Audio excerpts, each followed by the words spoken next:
You all sit up there and said you will not let Trump come in here and take these illegals. Yes, you can smile. We are in $1 billion deficit and you spent half of our money, half of that on illegals. You campaign, and double down that you would not raise property taxes.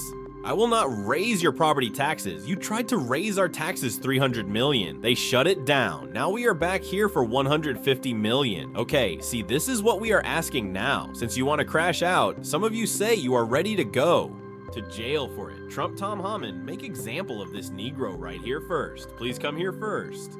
The mayor of Chicago, Brandon Johnson, has been humiliated at a recent event where he was exposed for trying to raise property taxes and spend more taxpayer money on illegal aliens in his city. Chicago has been a major problem for a long time, and everyone knows this. The mayor has been completely roasted by his own community, and this comes just days after Trump said that he would likely be forced to send the National Guard to cities like Chicago, just like he did in Los Angeles, because of the failure of local leaders such as Mayor Johnson. It is no secret that Chicago is a failing city, and one of the main examples that shows how bad Democratic leadership is in these big blue cities, which is why Trump has been so active on social media, as the continued inaction leads to more violence. That could have been prevented. It is not just the mayor of Chicago, but also the governor of Illinois, J.B. Pritzker, as you have two woke politicians who either do not know what they are doing or they do and just do not care, as they plan to raise state and local taxes on their communities.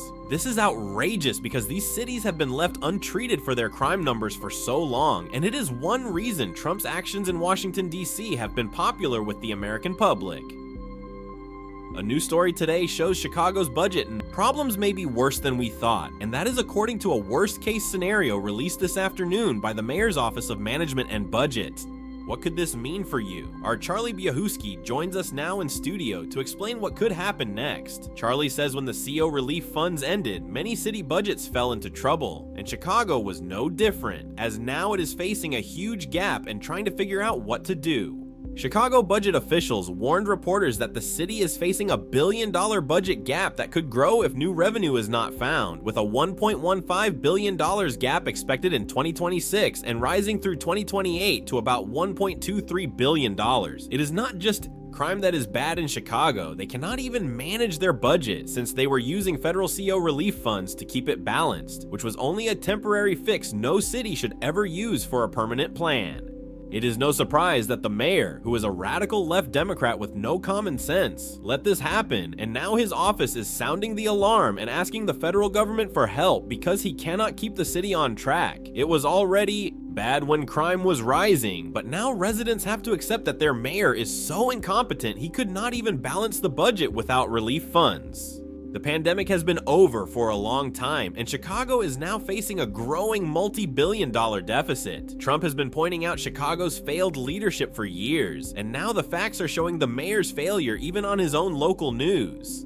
The mayor defended himself by saying he made investments in jobs, especially for young people, with over 31,119 summer jobs, a 50% increase since he took office, plus more mental and healthcare services, a plan for 10,000 affordable units by the end of his term, and new detective work to hold criminals accountable. And as a result, he says homicides are down 32%, shootings down 40%, robberies down 35%, and carjackings down almost 50%. He said there is more work to do, but he believes investing in people and communities builds safety not just in Chicago, but across America. Yet despite this speech on MSNBC where he praised his record, the crime in Chicago is still terrible, and even MSNBC is not buying his claims, leaving few options for President Trump, who is expected to announce a major operation in Chicago next week to crack down on crime like he did in Washington, D.C.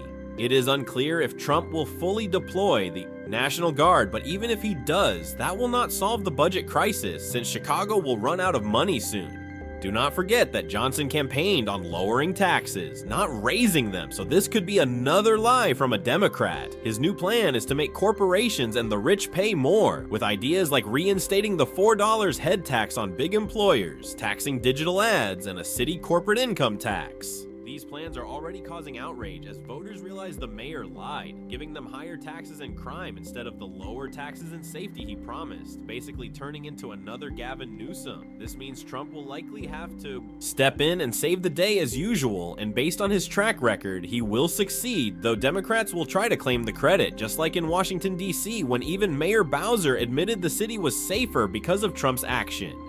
The success in DC should push Chicago leaders to act, but they will not because they want to fight Trump instead of fixing problems, and the result will be more innocent people hurt while illegal aliens and criminals keep attacking. As Trump plans an immigration crackdown, the city is now pushing back, with Mayor Johnson signing an executive order to resist the administration's enforcement in Chicago. He said he did not want to, but had no choice, since reports say federal action could come in days, not weeks. This means local law enforcement will not help detain illegals or criminals, which is insane because their job is to enforce the law. It is just like California, where leaders side with illegals instead of citizens, which is almost treasonous because it uses the city's resources against its own people. Johnson has chosen to support illegal aliens over his own community just to try and make Trump look bad, but in reality, it will only make Trump look stronger, since his order shows that this mayor is acting in a way that hurts America and his own city. When Trump takes action next week, he will face not just criminals, but also local law enforcement ordered to work against him, even though many of those officers likely want safer streets too. And that is all I have for you today, guys, from us here at the Zone Media Network. I am Griffin, your host, and I hope you enjoyed today's breaking news. Thank you for watching, and do not forget to like, subscribe, and comment below. I love you all, guys, and I will see you in the next one.